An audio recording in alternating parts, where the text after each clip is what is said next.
Alam nyo guys, dun sa mga ginawa kong vlogs tungkol dito sa mga Chinese cars, ang kapansin-pansin po dyan sa mga comment section natin, marami po talagang mga haters ang Chinese cars. Actually, yung ibang mga comments nga ay masyadong toxic, dinidelete ko na lang. Hindi lang sa ayaw nila yung design or ayaw nila yung brand, kundi talagang hate nila ito. Hindi lang yung mga Chinese cars, kundi hate din po nila ang anything na Chinese related products.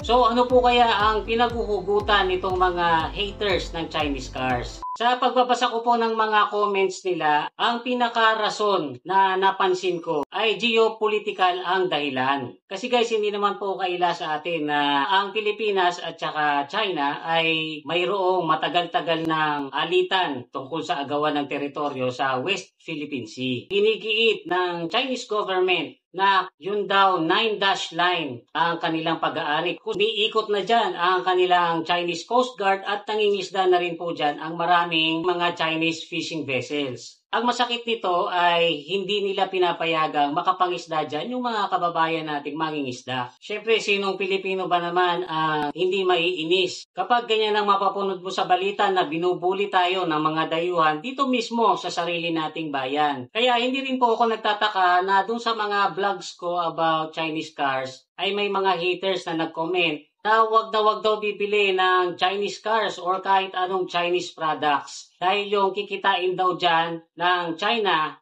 ay gagamitin lang sa pambubuli sa atin. Hindi naman po natin sila masisisi kung ganyan ang pananaw nila dahil yan po ang paraan nila para ipakita ang kanilang patriotism.